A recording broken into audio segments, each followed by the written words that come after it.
பிசாசுனால உங்களுடைய மைண்டில் இருக்கக்கூடிய விஷயத்தை கண்டுபிடிக்க முடியுமா? சிலருக்கு இருக்கிற கேள்வி என்ன அப்படின்னா, நான் ஏதாவது ஒரு திட்டம் போட்டு அதை நான் மனசில் யோசிச்சுக்கிட்டு இருக்கும்போது பிசாசு அதை கண்டுபிடிச்சி நடக்க விடாமல் ஆக்கிட்டா நான் என்ன பண்ணுறது?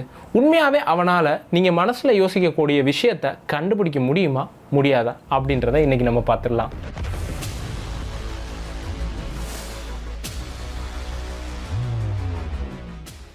இப்போ தான் ஃபர்ஸ்ட் டைம் பார்த்துக்கிட்டு இருக்கிறீங்கன்னா சப்ஸ்கிரைப் பண்ணிக்கோங்க. பிசாசுனால நான் யோசிக்கக்கூடிய விஷயத்தை கண்டுபிடிக்க முடியுமா அப்படின்னு கேட்டிங்கன்னா சிம்பிளான ஆன்சர் முடியாது. ஆனால் இன்னொரு பதிலும் இருக்குது, அவனால் முடியும். அது எப்படி முடியும், அது எப்படி முடியாது அப்படின்ற ரெண்டு விஷயத்தையும் நம்ம பார்த்துடலாம். நம்ம கர்த்தரை என்னன்னு சொல்கிறோம் அப்படின்னா ஆம்னி சைன்ஸ் அப்படின்னு சொல்கிறோம், எல்லாம் அறிந்தவர் அப்படின்னு சொல்கிறோம். சங்கீதத்தில் போட்டிருக்குது the Lord knows the thoughts of the man அப்படின்னு போட்டிருக்கு. மனுஷன் யோசிக்கக்கூடிய எல்லா விஷயமும் கடவுளுக்கு தெரிஞ்சிருக்கு. இப்போ இங்கே கேள்வி, பிசாசுக்கு தெரியுமா? அவனுக்கு எல்லாமே தெரியும்னு நீங்கள் சொன்னீங்கன்னா அவனை நீங்கள் ஆம்னி சைன்ஸாக மாற்றுறீங்க, எல்லாம் அறிந்தவர்ன்ற கடவுளுடைய பொசிஷனுக்கு மாற்றுறீங்க அப்படின்னு அர்த்தம். அப்போது அவனுக்கு எல்லாருடைய சிந்தனை என்ன அப்படின்றது தெரியவே தெரியாது. இயேசு பிறக்கிறப்போ அவருடைய தகப்பனாகிய யோசேப்புக்கு ஒரு சொப்பனம் வருது. இயேசுன்ற இந்த பிள்ளையை கொல்றதுக்கு ஏரோது வகை தேடிக்கிட்டு இருக்கிறான். இந்த பிள்ளையை தூக்கிட்டு எப்படியாவது எகிப்துக்கு ஓடி போயிருன்னு ஒரு சொப்பனத்தில் தேவதூதனால எச்சரிக்கப்பட்டிருக்கிறத நம்ம பார்க்க முடியுது. இங்கே என்ன நடந்திருக்குன்னா, பிசாசானவன் ஏரோதுடைய மனதை போய் ஏவி இருக்கிறான், இயேசுன்ற இந்த பிள்ளையை எப்படியாவது கொலை பண்ணிரு அப்படின்னு சொல்லிட்டு. அப்போ ஆண்டவர் என்ன பண்ணுறாருன்னா சொப்பனத்தின் வழியாக யோசேப்புக்கு எச்சரிக்கிறத நம்ம பார்க்க முடியுது. உங்களுக்கு வரக்கூடிய சொப்பனத்தையோ தரிசனத்தையோ பிசாசுனால கண்டுபிடிக்க முடியாது. இப்போ யோசேப்புக்கு அது மைண்டில் பதிஞ்சிருக்கும், ஆமாம் ஆண்டவர் இப்படி சொல்லிட்டாருன்னு எகிப்துக்கு ஓடுறதை நம்ம பார்க்க முடியுது. இந்த நேரத்தில் ஒருவேளை பிசாசுக்கு மனதில் இருக்கிறத கண்டுபிடிக்க முடியும் அப்படின்னா எகிப்தில் இருக்கிற ஒரு ராஜாட்ட என்ன பண்ணியிருப்பான், இயேசுன்ற ஒரு பிள்ளையை நம்ம கொல்றதுக்கு எப்படியாவது மைண்டை செட் பண்ணுவோம் அப்படின்னு சொல்லிட்டு அங்கே ஒரு திட்டத்தை பண்ணியிருப்பான். ஆனால் பிசாசுனால் அதை கண்டுபிடிக்க முடியல. இவன் ஏன் இந்த இடத்த விட்டுட்டு எகிப்துக்கு ஓடி போகிறான்னு அவனே கன்ஃபியூஷன் ஆகிருப்பான். இந்த மாதிரி ஆண்டவர் செய்ய நினைக்கிற ஒவ்வொரு விஷயத்தையும் உங்களுடைய ஆவியில் வெளிப்படுத்திக்கிட்டே இருப்பார். அதை பிசாசுனால் கண்டுபிடிக்கவே முடியாது. உங்களுடைய மைண்டில் இருந்தாலும் அதை அவனால் கண்டுபிடிக்க முடியாது. நீங்கள் யோசிக்கிறத சிம்பிளாக சொல்லலாம், பிசாசால் கண்டுபிடிக்க முடியாது. சரி பிரதர், அப்போ பிசாசு எப்படி நான் மனதில் யோசிக்கிறத கண்டுபிடிக்கிறான் அப்படின்னு கேட்டிங்கன்னா, உங்களுடைய மனதின் வழியாக அவன் கண்டுபிடிக்கல, உங்களுடைய செயலின் வழியாக அவன் கண்டுபிடிச்சிக்கிட்டு இருக்கிறான். பிசாசு பல வருஷமாக வாழ்ந்துக்கிட்டு இருக்கிற ஒரு தூதனாக இருக்கான். பழைய ஏற்பாட்டிலேருந்து நம்ம அவனை பார்க்குறோம். அப்போ ஒவ்வொரு மனுஷனும் எப்படி செயல்படுவாங்க அப்படின்ற ஒரு ட்ராக் ரெக்கார்ட் அவன்கிட்ட இருக்கும். ஒரு உதாரணத்துக்கு சொல்லணும் அப்படின்னா, உங்கள்கிட்ட ஒரு சின்ன குழந்தை இருக்குது, அது எந்திரிச்சு ஒரு இடத்துல நடந்து போகுது. முன்னாடி பார்த்தீங்க அப்படின்னா ஒரு கரண்ட் ஒயர் இருக்குது. நீங்கள் என்ன பண்ணுவீங்க, உடனே அந்த பிள்ளையை போய் தடுப்பீங்க. எப்படி அது கரண்ட் ஒயரை தொடப்போகுது அப்படின்றது உங்களுக்கு தெரியுது? அதோடைய மனதை நீங்கள் படித்ததுனாலேயே நீங்கள் சொல்கிறீங்க? கிடையாது. அதனுடைய செயலை வச்சே நீங்கள் சொல்லிடுவீங்க, இங்கேருந்து இது எந்திரிச்சு போகுது அப்படின்னா அந்த கரண்ட் வயரில் அதை கையை வச்சிரும் அப்படின்னு சொல்லிட்டு முன்னாடியே அதை பாதுகாக்கிறீங்க.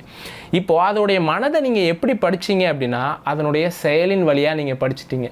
பிசாசு நிறைய நேரத்தில் என்ன பண்ணுறான் அப்படின்னா, உங்களுடைய மனதை அவன் டைரெக்டாக வந்து படிக்கிறது கிடையாது, உங்களுடைய செயலை வச்சே நீங்கள் என்ன யோசிச்சுக்கிட்டு இருக்கிறீங்க அப்படின்றத அவன் ஈஸியாக கண்டுபிடிச்சிடுறான். அதனால தான் பிசாசு நிறைய நேரத்தில் என்ன பண்ணுறான் அப்படின்னா, உங்களுடைய பழைய ட்ராக் ரெக்கார்டை எடுத்துகிட்டு வந்து நீங்கள் இப்போ என்ன செய்கிறீங்கன்றதை பார்த்து அதை வச்சு கண்டுபிடிச்சிடுறான். நீங்கள் உட்காந்து கவலைப்பட்டுக்கிட்டு இருப்பீங்க, நீ அன்னைக்கு ஒரு பாவம் பண்ணையில அதனால தான் நீ இப்படி இருக்க, அன்னைக்கு நீ ஒரு தப்பு பண்ணையில அதனால தான் வாழ்க்கையில் இதை அனுபவிச்சுக்கிட்டு இருக்கன்னு. அந்த மாதிரியான நேரத்தில் அவன் உங்களுக்கு ஒரு சத்தத்தை அனுப்புறதை நம்ம பார்க்க முடியுது. இப்போது கூகுளை எடுத்துக்கிட்டிங்கன்னா, நான் ஒரு ஃபோனை சர்ச் பண்ணேன் வாங்கணும் அப்படின்னு சொல்லிட்டு. அப்போ அதை சர்ச் பண்ணால் என்னுடைய எல்லா ஃபீட்லேயும் என்ன வருதுன்னா ஃபோனாக வருது.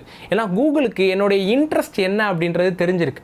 நீங்கள் டெய்லி பண்ணக்கூடிய ஒவ்வொரு விஷயத்துலையும் உங்களுடைய இன்ட்ரெஸ்ட் என்ன அப்படின்றது தெரிஞ்சிடும் பாருங்கள். அதை வச்சு தான் பிசாசு நிறைய நேரத்தில் என்ன பண்ணுறான்னா உங்களை சோதனைக்கு உட்படுத்துறதை நம்ம பார்க்க முடியுது. அப்போ பிசாசுன்றவன் உங்களுடைய மனதை படித்து வர்றவன் கிடையாது, உங்களுடைய செயல்களை வச்சே நீங்கள் யார் எப்படி என்ன யோசிக்கிறீங்கன்றதை அவன் சிம்பிளாக கண்டுபிடிக்கிறான். ஆனால் நற்செய்தி என்ன தெரியுமா, பிசாசுனால உங்களுடைய பழைய ட்ராக் ரெக்கார்டை வச்சு உங்களை குற்றம் சாட்ட முடியாது. ஏன்னா ஒருவன் கிறிஸ்துவுக்குள் இருந்தால் அவன் புது சிருஷ்டியாக இருக்கிறான், பழையவைகள் ஒளிந்து போயின, எல்லாம் புதிதாயின அப்படின்னு இருக்குது. பிசாசு நீங்கள் யோசிக்கிறது நீங்கள் செயல்படுறதை அவன் கண்டுபிடிக்க கூடாது அப்படின்னு நினைக்கிறீங்களா? அவனால் கண்டுபிடிக்க முடியாமல் மாறுற ஒரு நபராக உங்களால் மாற முடியும். அப்படி வேத வசனத்தில் போட்டிருக்குது. அது என்ன அப்படின்றத நம்ம வாசிக்கலாமா? 1 கொரிந்தியர் 2வது அதிகாரம் 15வது வசனம். ஆவிக்குரியவன் எல்லாவற்றையும் ஆராய்ந்து நிதானிக்கிறான், ஆனாலும் அவன் மற்ற ஒருவனாலும் ஆராய்ந்து நிதானிக்கப்படான்.